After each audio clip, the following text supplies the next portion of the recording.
Well, I hope that you are trying to stay warm because it's a little bit cold outside, but the room here is fine. So, welcome to the seminar series. I think this is the seminar before last for this semester.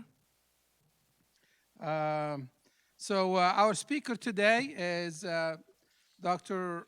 Alfred Parks. He is we don't need to introduce him a lot because we already know him for so long. So I think he's one of the pillars of the college who has been here for a while. So, but let me give you a brief introduction of his background. So for those of you who don't know his background, he got a BS in agriculture economics from the University of Arkansas, Pine Bluff. After that, he went to Urbana-Champaign, Illinois University there, where he obtained his MS and Ph.D. degree in agriculture economics with a concentration in marketing. He also worked around a few universities. He worked at Southern University, also University of Yaoundé, Cameroon. So he has international experience in West Africa.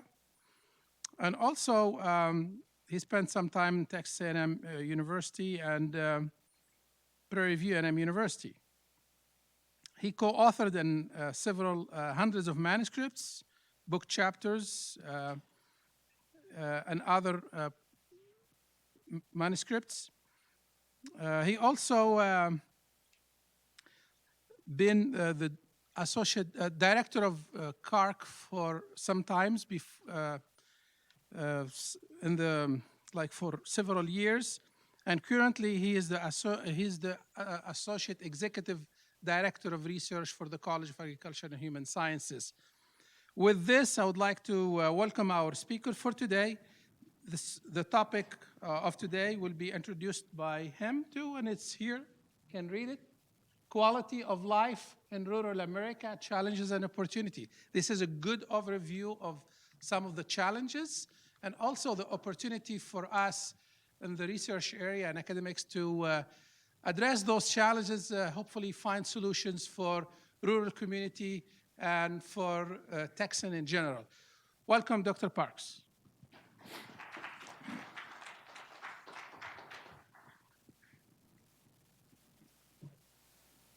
Well, good morning. Let's see. Am I on? Y'all hear me? I'm okay? I don't want to stand behind that thing. Okay. Good morning and welcome to the seminar this morning.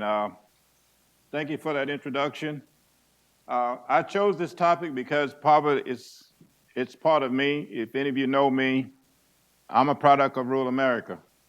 I grew up in the state of Arkansas, where back in the day when I was growing up, we had a motto that was on your license plate, which says it was the land of opportunity. Now, in the context of being the land of opportunity, I took it literally. You've heard from my resume, the thing that I wanted to probably do most is find the first opportunity to leave that state. Understand, it was not very good. It was not very much of quality. If you understand, growing up, and some of my students here, I've nicknamed my hometown, and I'm going to show you a slide, a fairly recent slide somewhere in my presentation of what that looked like today. And imagine what that looked like back then.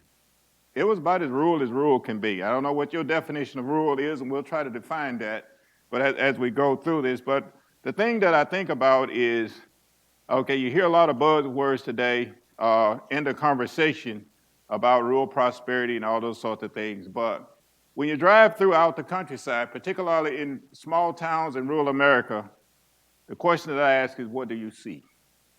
And is that something that appeals to you? So what I want to talk about a little bit about where I am today in terms of CARC in the College of Agriculture. I believe I'm the senior most person in the College of Agriculture today after Neil Baines retired a couple of months ago. So I think I have the longest years of longevity. I'm in my 43rd year. And Dr. Souza, you can rest assured, I am not going to try to exceed Neil Baines. He got to 45. So if I go past 45, I'm going to make sure I'm let you know, look, I'm not trying to erase his record. So I don't plan to stay that long, so I won't be here much longer. But in that context, when I think about CARC, and I served as director for a few years in the past, and when we founded CARC, if you're here, students, anybody here that's been here in the last few years, pretty much everything you see structurally in the College of Agriculture has been put in place since I came here. This building was not here. CARC building was not there. Goat Center was not there. Lou Newty, Gary Newton, it was not there. So I signed on and started work the same day with a gentleman by the name of Frank Pinkerton. When we started, he came with the idea, he wanted a small milking dairy herd of goats. And it blew up to be the International Dairy Goat Research Center. We later changed the name to, we took the goat part out, dairy part out and made it Goat Center because it was more inclusive. But you see the current focus of CARC in terms of the way we're currently structured. I'm going to go through that in a second. The 5 focus areas: animal systems, food systems, plant systems, natural resources, and environmental systems, and of course, social systems and allied research. That's where I fit in the structure in terms of the work that I do. My background in agricultural economics has to do, it fit in that category. We put that in years ago because the question always that came up in the years past, okay, so what? As an economist, and I've always liked to ask the question when I talk to some of my other scientists, my animal science people, the question like, well, I want to do this. I said, so what if you do that? One is, does it make economic sense? And is it socially acceptable? So we started to include the social component in most of the work that we do in order that we could bring some balance to what it is we do. In other words, keep us on even keel. I borrowed that concept because I remember back when, some of you are old enough to remember back when we used to have muscle cars. How many of y'all remember the powerful cars that we had in Lou? Some of you old enough to know back in the 70s, 60s, and 70s. They weren't very sexy, but they had a lot. They made a lot of noise when they went down the road, and they were fast and things like that. But one of the things that they left out was, and General Motors and a lot of companies realized was, okay, those are fine cars, but guess what? The masses of the population don't like those things. If you're a man, that's fine. But what about women and children? So they added the social component. They started bringing women into the equation and found out the cars now what? Much nicer, much quieter, much softer, and better looking. How about that?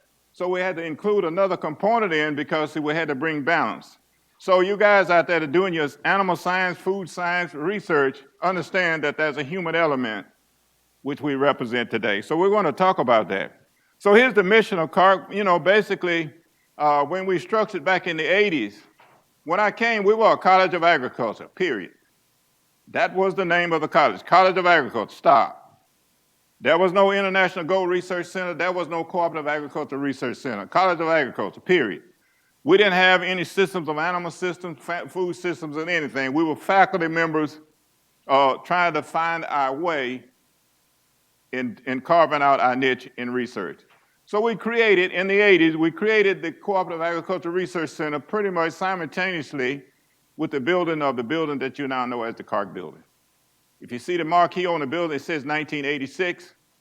Dr. D'Souza, I'm going to tell you what happened in 1986. We didn't move into that building until September of 1987. Guess what happened? We built the building, and we didn't have funds to put furniture in and computers. So we had to wait. We had to go back and get funds. So I feel you when you talk about building that new meat lab, and we're coming short, and we may not have the resources to put in the equipment. Guess what? We've gone through that before, been there and done that. So rest assured that when that meat lab is finished next May or June or whenever they say it is, okay, so we understand is that at least you got a heads up. I told you so. Go ahead and find some money because you may not have any money left over to put some equipment or hire personnel. But we've been there and done that before, so we survived it, and we're where we are today. So the mission of CARC, as you see there, that's on the website if you haven't read it before, but basically coordinate research in the agriculture and food sciences. That's essentially what we do around these 5 areas. So this is the current structure on the organizational chart. You see it there. You see those various areas. I sit at the top as the interim executive associate director, okay, in the center, and that's the current structure. And at the bottom slide, it talks a little bit about the work we do. Off to your right here, bottom right, quality of life, well-being, economics, resources. That's the work that we do in the social systems, and we're going to talk about some of that in just a second. But here it is. It says the social system unit is dedicated to examining factors impacting quality of life of individuals, families, and communities. An understanding of these factors is vital in setting policy and programs to promote socioeconomic well-being and quality of life. That's what we do. We examine those things, and one of the projects that I'm going to talk about later on in my presentation had to do with just that. One of the things that we looked at, and I've worked for several years with Extension Program, Billy Lawton and the group in the Ag and Natural Resources Unit of CEP. And I had a lot of experience going out, learning some new things about behavior farmers, limited resource farmers in particular that we deal with. When we talk about access to programs and access to projects and things like that, things that will benefit that socioeconomic well-being. We're going to talk about that also in a minute. Now here it is. These are some of the things we do. We look at economic and sustainable dimensions of limited resource farmers, ranchers, families, and communities. That's the whole baggage. That's the whole package. It's not only individuals, it's families. It's not only families and individuals, but it's also communities. What about rural communities? When you go into a community, and what are we there for? The question that I ask is, do we dare make a difference? If not, maybe we shouldn't be there. The question that I've always, anything that we do, what is the outcome and what is the impact? We talk about writing impact statements. So what? I did that. What good was it if it didn't help somebody? That's the question I always ask. The whole goal is to be able to do stuff and be able to understand, come to a better understanding so we can impact change in the quality of life of individuals. Maybe it's a policy change.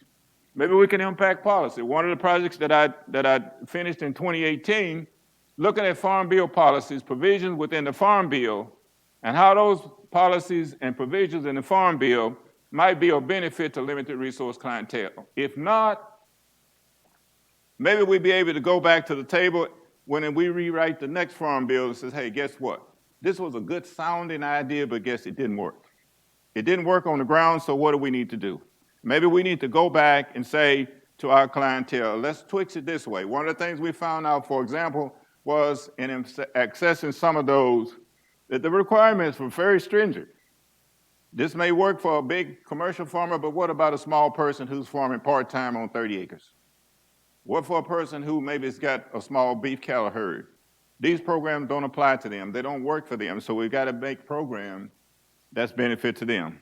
We also look at food security insecurity. I'm not going to get too far into that. That's Deland Myers area. But we're going to talk a little bit about food security, okay? We've been talking about that for a number of years. Didn't know what it was.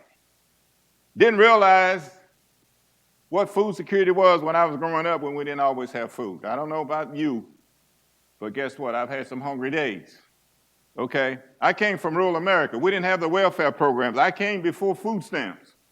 I came before SNAP program. So when you didn't have money for food, what did you do?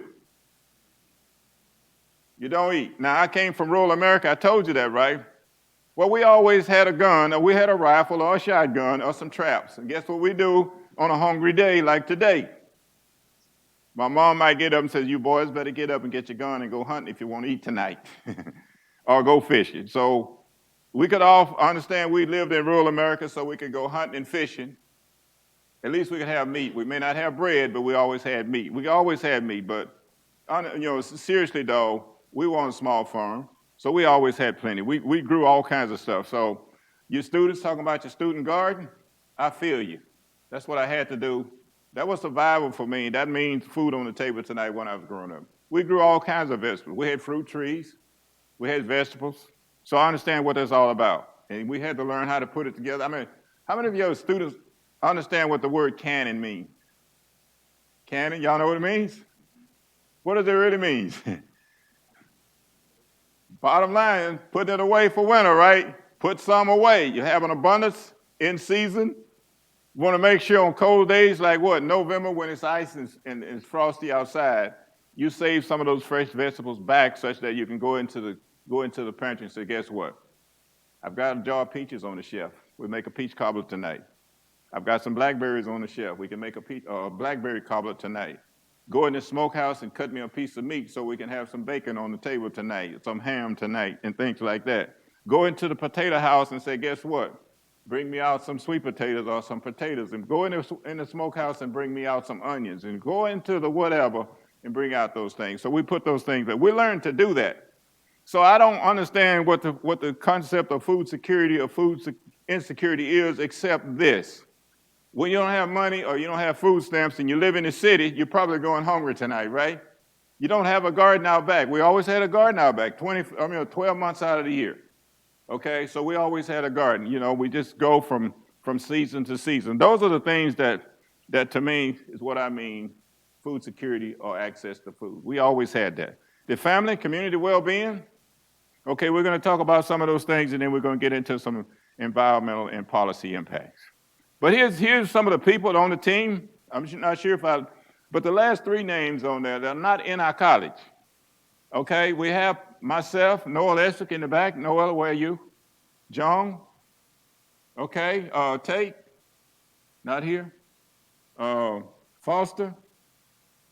Baka Manume, he's in the geography department. He's worked with us off and on for several summers when he can, working on some things. He's a geographer, GPS, GIS type person. His thing is help disparities in the communities. He's done a lot of work in the Houston areas. He can break it right down to zip code and things like that, looking at pockets within our communities, particularly in any community, and look at where our pockets of food security, health disparities, and things like that might exist. Marco Robertson is a history professor in the history department. He's worked with us looking at some history of cooperative extension, primarily in counties like Waller County, Grimes, and surrounding counties, to see where we might be able to go back and review some of the history things and understand some of the impacts that it might have on us. And then we have Mark Sheppy, philosophy professor, worked with us a couple of summers ago. He came up with a new term that I didn't know, medical deserts. I don't know if we've heard of food deserts, but he came out with a term called medical deserts. His definition of a medical desert, when he looked at Waller County, and what he uncovered was, at that time, which was summer of 2017, I believe, when he looked at that, only 2 practicing physicians in Waller County. And I've, never thought of that. I live in Harris County, but when we think about the word medical desert, he's looking at that. He said, what happens when you don't have access to a doctor? We don't have emergency rooms. I mean, we take those things for granted if you live in the city.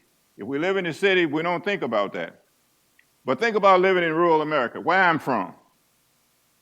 I live in Plumnator. My hometown is in Plumnator. The nearest doctor is at least 15 miles away in the next little town, if you can get one. If you want to go to a good hospital, it's at least an hour away to get to a good hospital. If you want any of those services that we think of as being the comforts of life, in many rural communities, they simply do not exist. So we're going to talk about that. So what is quality of life to you? Let's look at my definition. Look at it. What does it say there? An overarching term for the quality of the various domains of life, a standard or level that consists of the expectations of an individual society for a good life. These expectations are guided by the values, goals, and socio-cultural context in which an individual lives. And we can go on to talk about that thing. But think about it. I would sum it up, says living a good life. And that's a relative term. I call living a good life is all relatives. I always said what? It's in the eye of the beholder. I always thought I lived a good life when I was growing up in my small town until I understood what better was about. Some people, when I go back to visit about once a year I go back, I have one elderly cousin that's still in the community. Otherwise, when I go back now, when I see the few young people that still reside in my community, I tell them my name. They say, oh, are you so-and-so's? Okay, I heard of you. And where do you live and stuff like that? I hear you live in that big city down there called Houston. I don't know how y'all live around all those people. Okay, but they're used to living in the country. But we talk about quality of life. It's a lot of it was that. But we think about the creature comforts of life and what are those and what do they mean to you? I think we all understand what that means. Each one of us may have a slightly different definition of what that means. But to me, there's certain things that I like. There's certain things that's required for me in order to be comfortable in life, to have what I call a comfortable living. So we talk about basically the general well-being of individuals and society and how well we're doing. And we're going to talk about today from the standpoint of what I see it is that a real America is not the America that it used to be. Think about this. And I was driving through some small towns last week. We went up to Cleburne, Texas, up towards Fort Worth, going through some of these small towns like Cabot. Anybody from Cabot, Texas? We stopped there to get some gas, I think. I believe it has one gas station. Okay, but when you look at downtown, you see all those buildings that used to be, that's now boarded up. That must have been a thriving town years ago. So, wow, what happens to those towns? Community after community, you see that, and you see what's left. We see the decline and deterioration. So what is rural? That's the next question. What is rural to you? Had this discussion with my colleague last week, Noah Leslie. He said Waller County is rural. I don't know. It used to be. I'm not so sure anymore because Houston has come here. Y'all agree? Some of you been here a while. It was rural 42 years ago when I came here. When I came to Prairie View, this is a true story. When I came to Prairie View and interviewed, and I looked around, and I went back and told them, said, thanks, but no thanks. I'm not interested.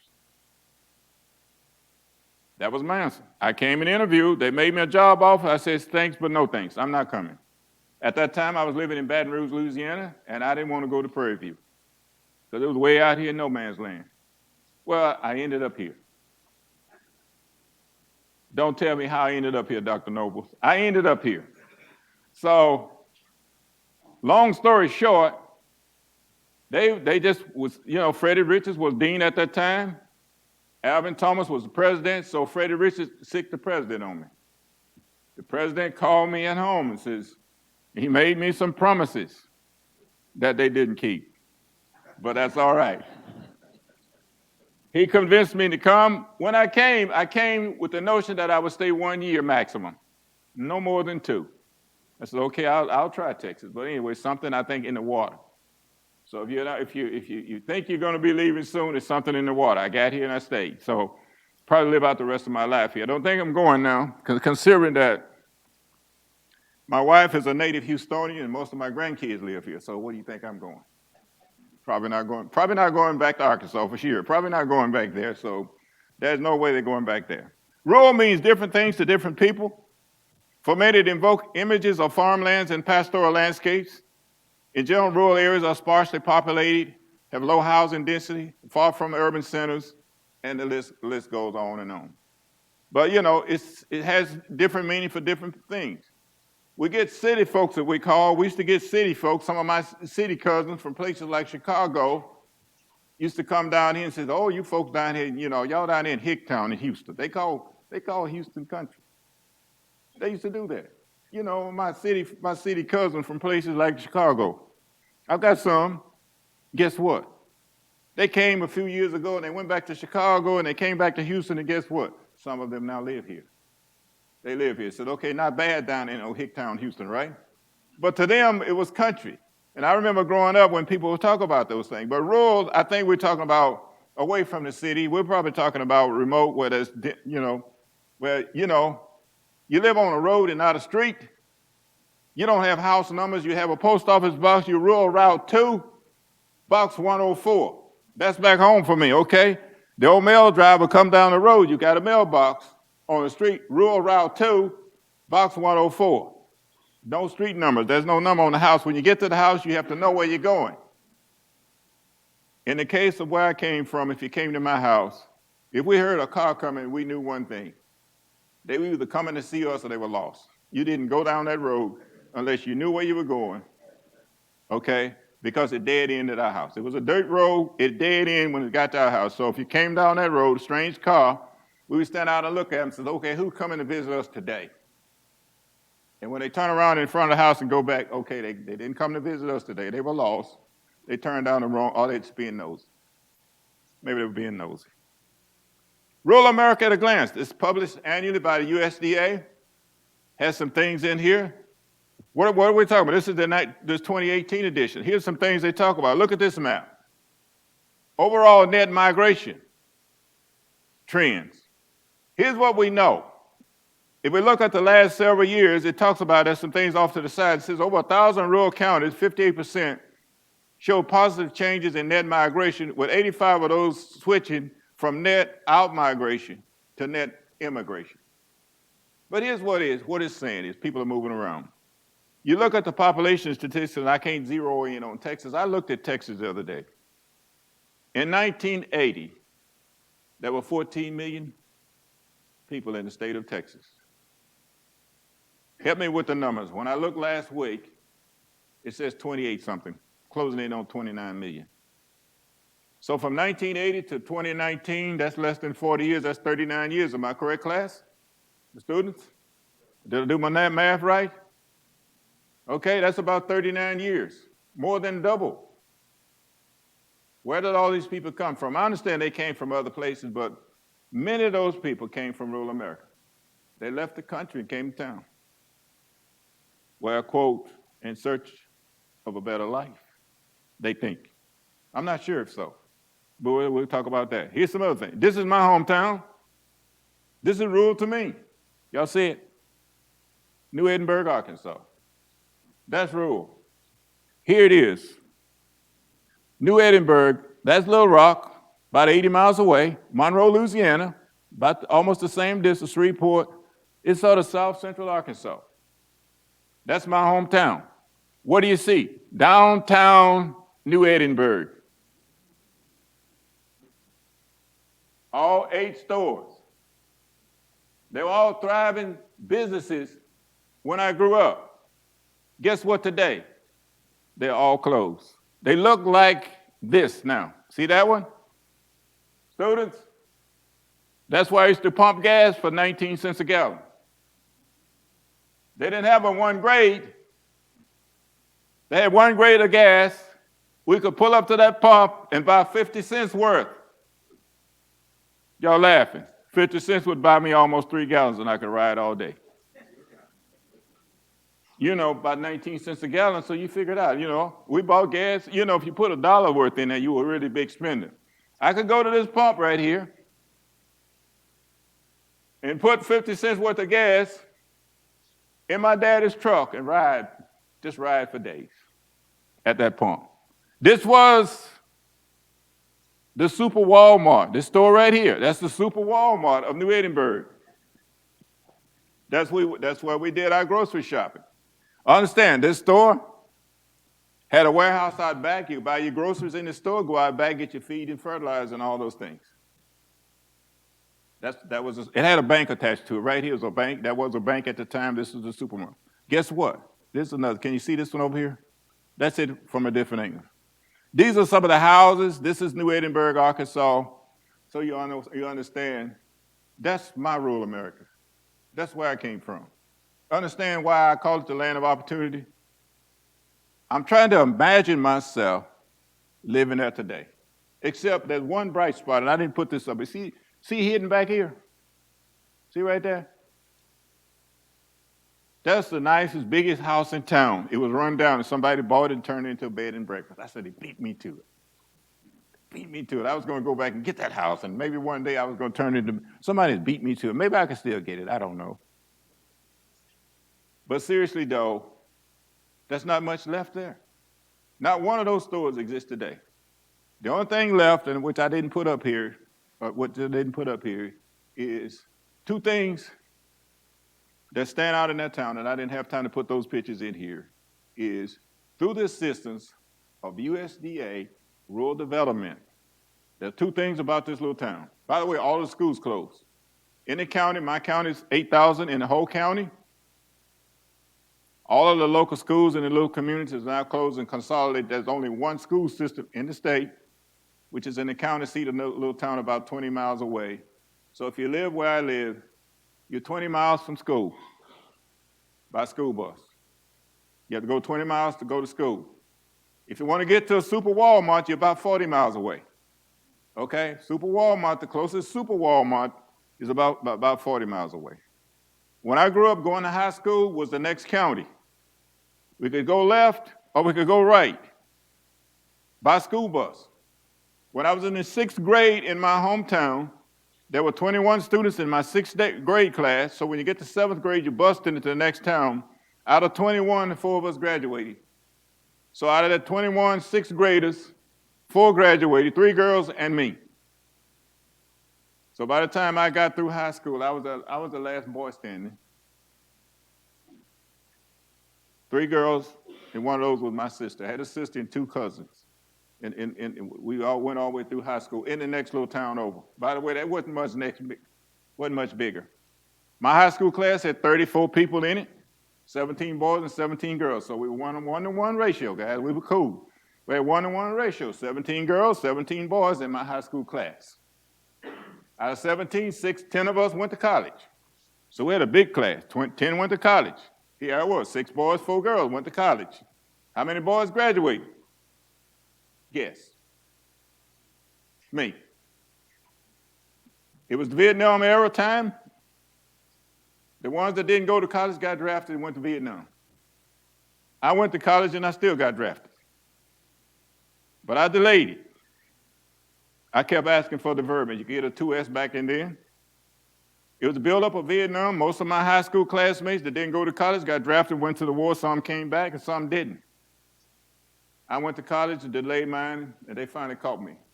I got drafted after I was in my first year of graduate school. So I got drafted late, but it was toward the end of the Vietnam War, so I never went. I trained, didn't have to go. So I got away with it, Lou. I guess, I don't know, but anyway, I got out of it. Here's some things about, we're gonna run through these, some breakdowns. Rural America is less racially and ethnically diverse than urban areas. Look at what we're talking about. Non-metro population, look at it. Look at this slide. What does the blue show? Mostly white, few blacks, not as many, right? This is what rural America looked like. Why is that so? Metro areas. We moved to town. Growing up in Arkansas in the 50s, all of my cousins moved, except us. We were basically the only family. We had a family reunion this past summer. They went to Chicago, Detroit, Cleveland, Los Angeles, and places. And I used to beg my dad, so like, can we just go? I don't care where. Chicago, Detroit, Los Angeles. Could we just leave the country and go? He absolutely said no. If I fast forward though, I'm thankful that we didn't. I'm thankful that we didn't. I'm not sure where I would be, because here's what I know. Most of my cousins moved to Chicago. The ones that survived didn't go to school, didn't go to college. Most of them didn't finish high school. They were high school dropouts. They got into such things as gangs. Y'all heard of gangs? They got caught up into things like gangs and stuff like that, so they didn't finish. Y'all know the crime rate in Chicago, right? I love Chicago, but I don't go much past Michigan Avenue, if you understand Chicago. When I go downtown and get on Michigan Avenue, okay, and pretend I'm one of them people that get me a good hotel, and I go from here and back to my hotel. My cousins have to come visit me, because my first experience in going to Chicago was after I was in graduate school. It was not a pretty picture. Look at what's happening here. Rural population improving since, well, somewhere. Look at these diagrams. Percent change in the previous year. Look at what's going on in rural America. Net migration, somewhat improving. What has happened over time is people left rural America. Why? I think about my community. Why did people leave? Back up for a minute. In the 40s and 50s, and before that, cotton was king. Why were blacks there in the first place? I'm going to talk about black belt counties.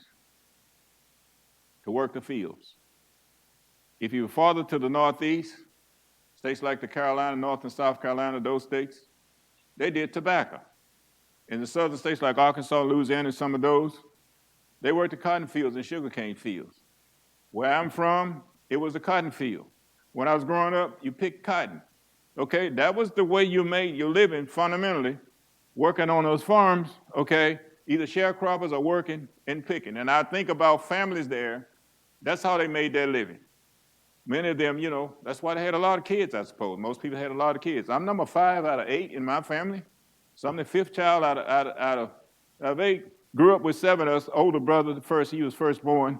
He died as a baby, so I grew up in a household, 5 boys and 2 girls. Okay, so that's sort of where we come from. But look at that, but here it's beginning to make somewhat of a turnaround. When I go back, though, what that means is you're beginning to see some people, a few people, come back. When I go to my hometown now, I've got one cousin that spent probably 40 years in Los Angeles, made a lot of money. You know the value of real estate. So, he sold a house in Los Angeles, and he could move back to Arkansas and build a mansion. I said, you built too much house. What's going to happen to this house when you're gone? It's way more than anybody in this county can afford. What looked like a little house in Los Angeles is a big house in rural America, because guess what? People aren't accustomed to those big houses. So a 4 or 5 bedroom house, you kidding me, right? Who can afford that in New Edinburgh, Arkansas? Unless you've lived in Houston all your life, you make a lot of money. But if you can afford that kind of money, you probably wouldn't want to move back here. Here's some other things. So it's a conceptual framework. So we said, if I was going to model this thing and put this in some kind of equation, I would probably say what? Quality of life is a function of the sum total of a number of factors, subject to certain constraints or limitation. They're both objective and subjective factors, sort of like beauty is in the eye of the beholder. Where one stands on this issue has a lot to do with the number of variables associated with one's value system, beliefs, and circumstances. We might like quiet and tranquility. Another might like beauty, community with nature, a good place to raise a family. And I put my parents' thoughts so. I think my parents fit that one, says, okay, good place to raise 5 boys. Keep them out of trouble. Working on that little farm kept us out of trouble. All of us, by the way, finished high school. Finishing school back then was finishing high school. That was a rare phenomenon. I told you, one boy out of my 6th grade class finished high school on time. 1 out of 21. I was the only boy that finished high school. I told you 1 out of 10 finished college. You didn't finish school back then, let alone go to college. I have 3 brothers behind me. That's 4 of us left. I'm the oldest in the family now, so I have 3 brothers that trail me. And guess what? They went to college too. Yeah, we all went to UAPB. Y'all heard of UAPB? We all went to UAPB. We all have degrees. Okay. Here's some other things about some things. Population trend differ by race and ethnicity. Look at what this says. American Indians, blacks, what does it talk about? Percent change in non-metro population. What are we looking at? For blacks, look at where. It's on the negative side. What does that mean? Going down. We're leaving. For others, they're moving in. Look at it. Look at Hispanic. Look at what's happening. Look around Waller County. How many of you drive around Waller County? Just take a drive one day and go out towards Monaville. Go out towards Brookshire. What do you see? Whole shifting in the county dynamics of where people are moving. Black folk have left the country, moved to Houston, Dallas, Austin, San Antonio. Other populations are moving. White folks are moving too. American Indians, some of those are moving in where we left out. So we see shifts and things like that. There's some political implications of that, and so we're going to talk about some of them. What does it mean? Rural America is aging. Who lives in rural America anymore? We talk about aging. Look at Texas. And look at some of this right here. This is Texas. What do you see here? See, the white is what? These are your metro counties. Where are your non-metro counties? We talk about what? Where are the people? Where are the people who's in rural America? Brain drain. Young folks leave. Some of the old folks stay because of what? That's home. Where am I going? This is home. I own the land. I'm going to stay here. I can't move. Where's home? We talk about these things. What implication it has for that? So they stay because of what? In many cases, they can't afford to go anyplace else. How about rural education at a glance? What's going on in rural education? This is a variable. Let's talk about here. Look at that, educational attainment. What are we talking about here when we look at this? Look at urban versus rural, and we can break those down. Those are okay. And those are getting a bachelor's degree, 26% over here, okay? In 2000, up to 33%. But look at blacks lagging behind, 15 versus 26, 19 versus 33. So we're not going to school as much, particularly in the rural communities.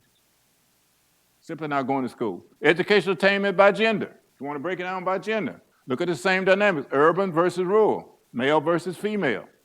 You can break this out. You can see, based on these graphics, is what's going on. Look at urban males compared to what? Rural males. You see quite a bit of difference there. You read those graphics. And those are the things that we deal with. How about this one? Education attainment by age. In rural and urban areas. Look at age categories. 25 to 34, 35 to 44, 45 to 64. Look at by comparison of what's going on here. Is it going up or down? What's that number say? 36% over between 25 and 34. Getting a bachelor's degree. Older age, not as many. So we can see that's trending upward slightly. More and more people are going to school in the cities than before. If we want to compare this though, between rural, not as many, about 19% versus 30-something percent. So rural people are not going to school nearly as much or in the same proportion. How about race? White versus black, American and Indian, or Alaskan Native, Hispanic, and so forth. We see the comparison here. Who's lagging behind? If you study those graphics, who's lagging behind in terms of those graphics? Here's some other things here. How about income? Does it pay to go to school? Well, look at it. You be the judge. Rural urban median earnings for earners 25 plus by educational attainments. This is 2015.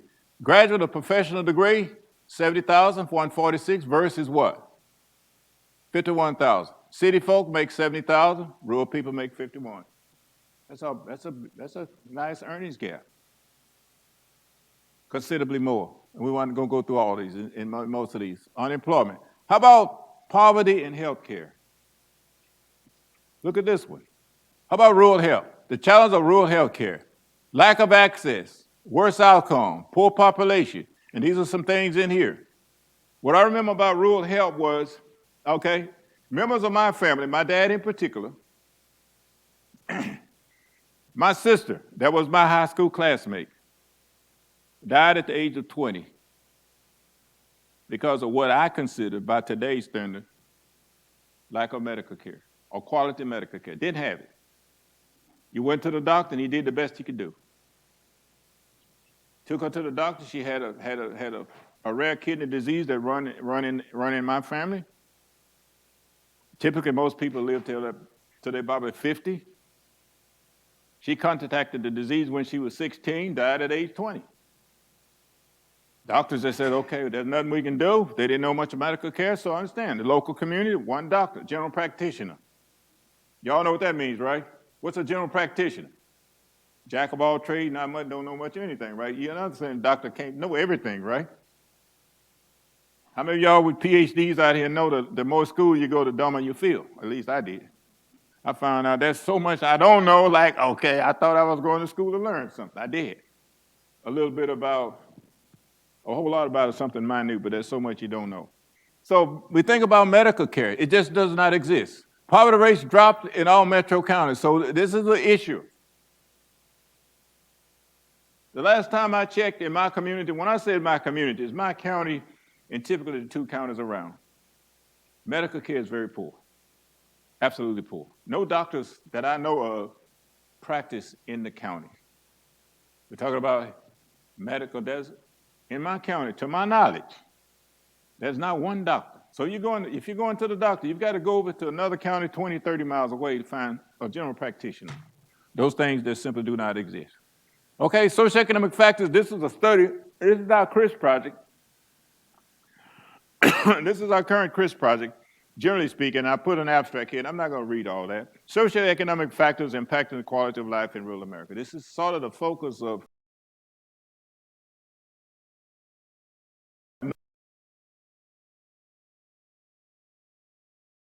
disaster readiness, community resiliency, and things like that. What's happening in rural America? We want to pay attention to that. Might impact quality of life. These are some of the variables that we're looking at that I've already described.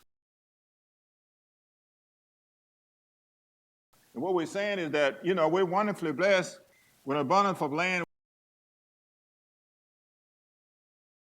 Homestead Act and the USDA back in 1862, America was 75% rural then.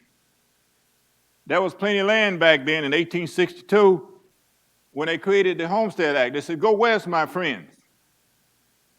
Take up residency on 160 acres, claim it, farm it, or ranch, and that's quality of living. 1862, that was a good deal.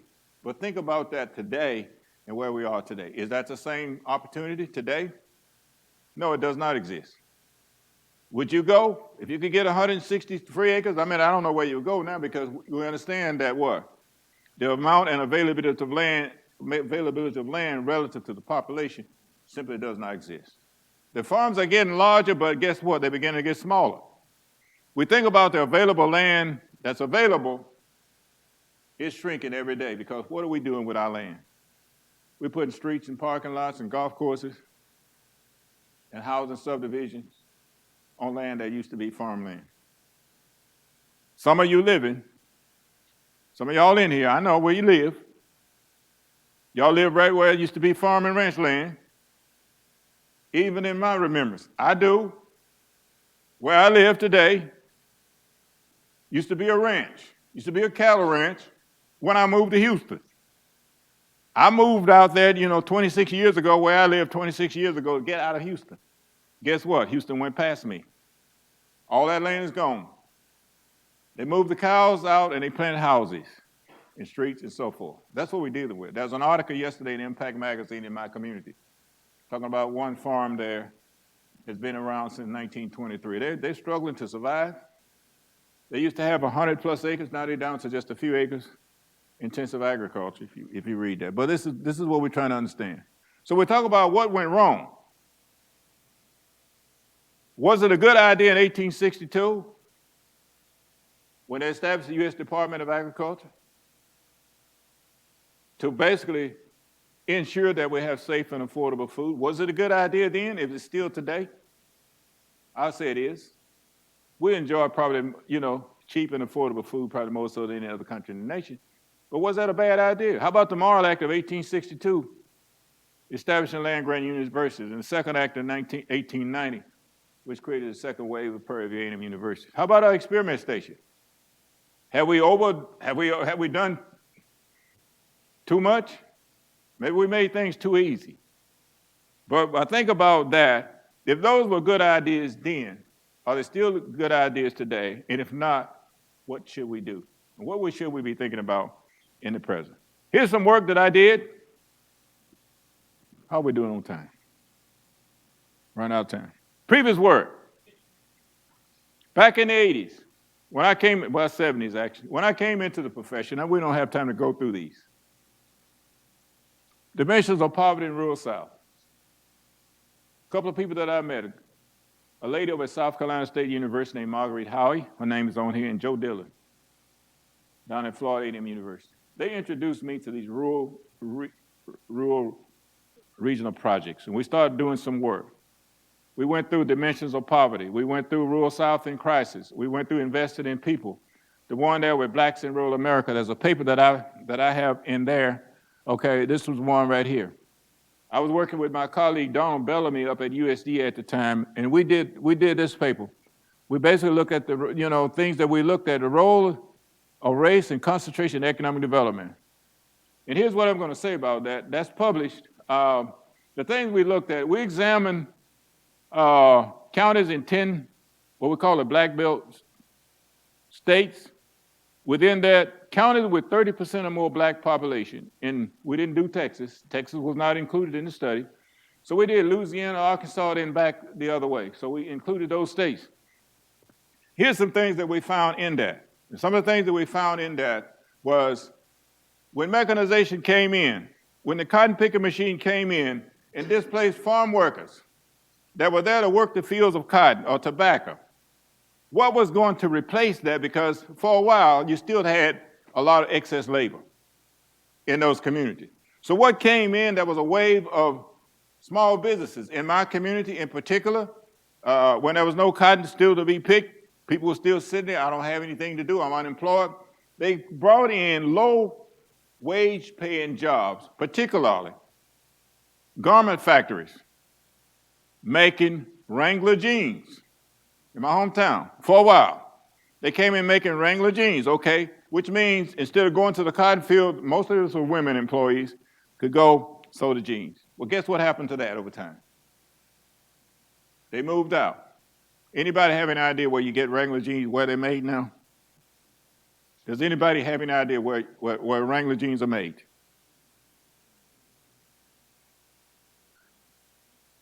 Monterrey, Mexico. Been there. Monterrey, Mexico. I've been there and I've seen it, so I know. So those jobs went away. So those are some things we looked at, but essentially what we were looking at in this study was, how well were they doing? What we realized in those counties that had a higher concentration of blacks, understand we were still dealing with vestiges of the past. Okay, we're still vestiges of the past. So understand economic development shifted, but it didn't necessarily improve. And I look like I'm running out. I'm about halfway through, folks. But let me go to the finish line here and talk about. Let me give you some concluded thoughts. We got food security, opportunity for change. Let me leave you with this. Bold transformation. This is the strategic plan put out by ARD, the Association of Research Directors. Here's what they're saying, the Vision 2025. Here's essentially what they're saying in this. It says, look, we cannot keep doing the things that we've done in the past and expect positive change. We've got to take some bold moves. We've got to do some things different. We've got to be able to take changes and be visionary in terms of setting the course for the next century or for the next few decades that's going to put us on a trajectory that's different than where we're going to pass. In other words, if you keep doing the same old thing that you've been doing and was losing at, what make you think you're going to see? So it's going to take a bold transformation. And I'm going to stop with that.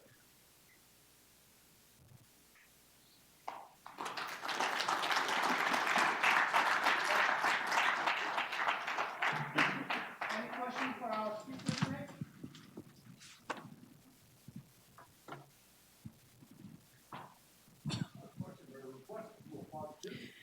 Good morning. Dr. Parks, I really enjoyed your presentation, but I have two-part question. Ooh. Why wasn't Texas included? And why don't we work in the city of Prairie or Waller County to find out the needs are here? And the second part, you left out in Louisiana. We do okra, sweet potatoes, and yams, not just cotton and sugarcane.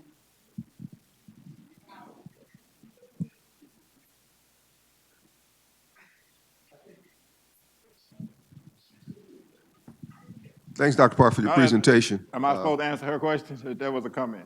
Okay. Okay, I'll go ahead since I have the microphone. Maybe it ties in a little bit of what she's doing. What is this, given what's changing in rural America, in your estimation, what does that mean for us as 1890 institutions? Are we going to have to adjust to meet those needs, or are we structured to meet the needs that are out there? What are your thoughts? Let me answer her question first, or comment on her question. I'm not sure about why we didn't use Texas.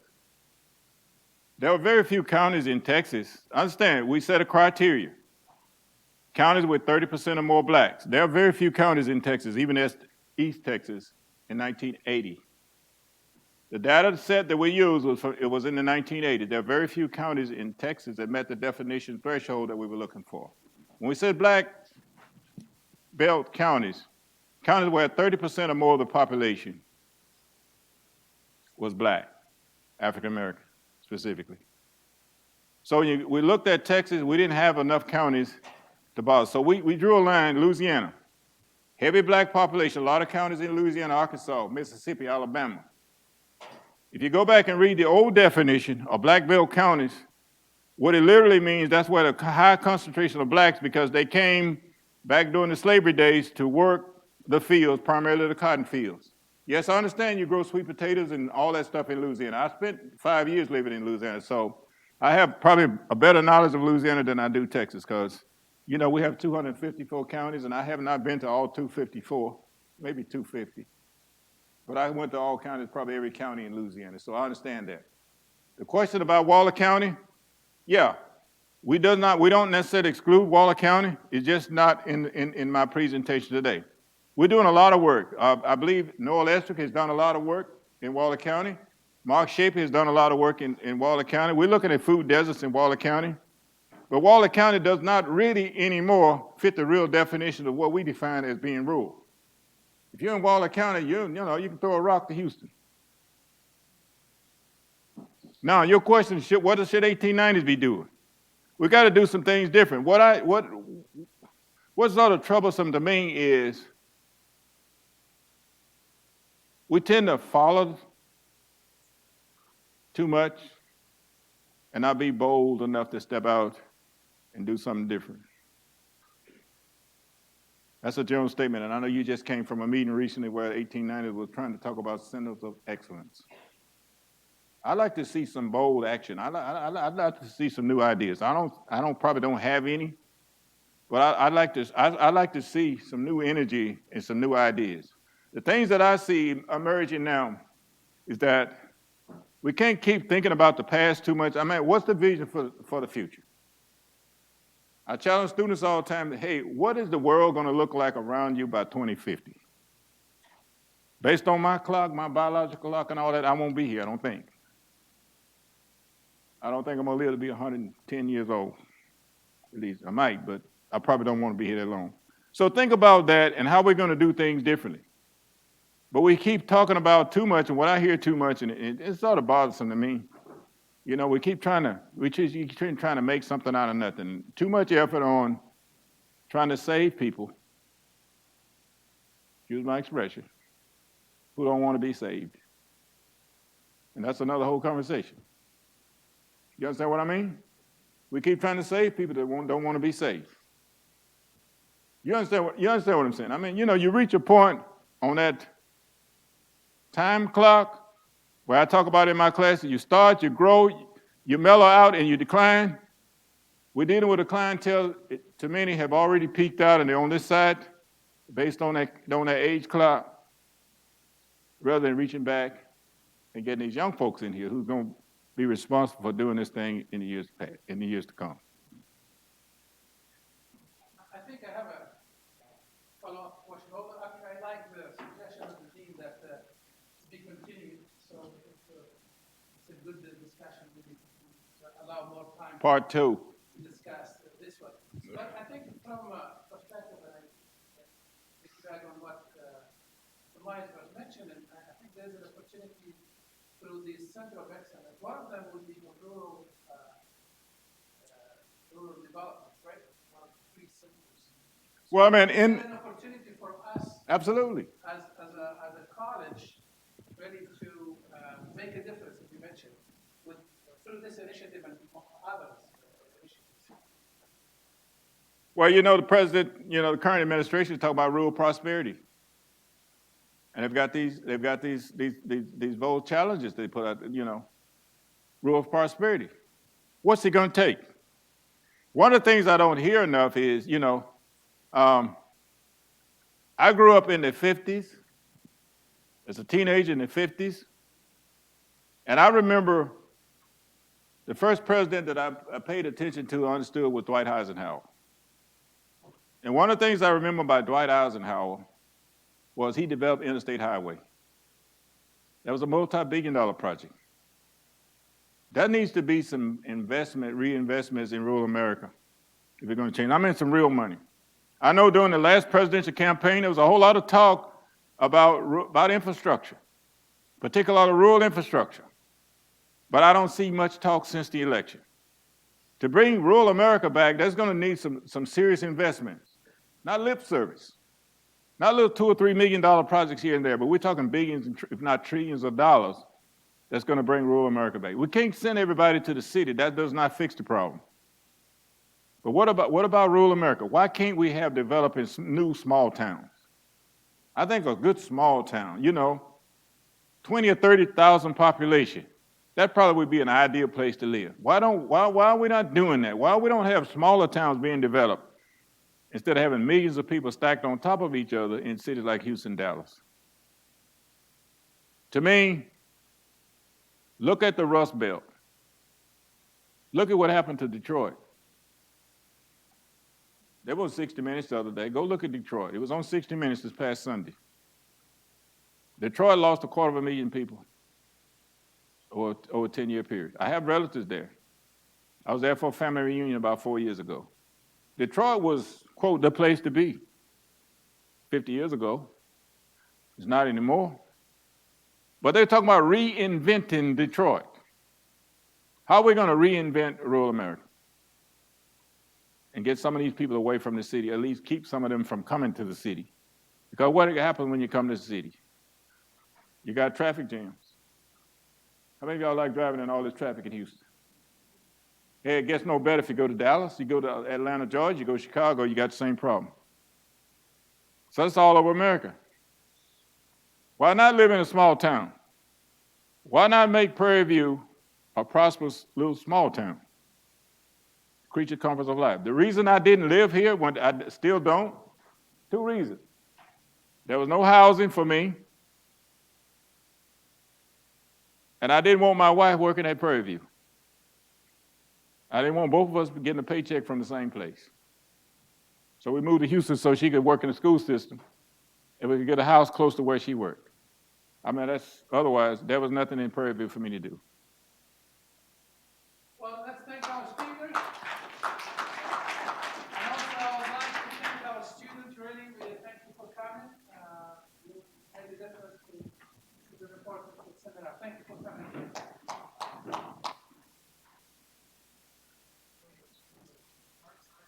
Very good. Thank you.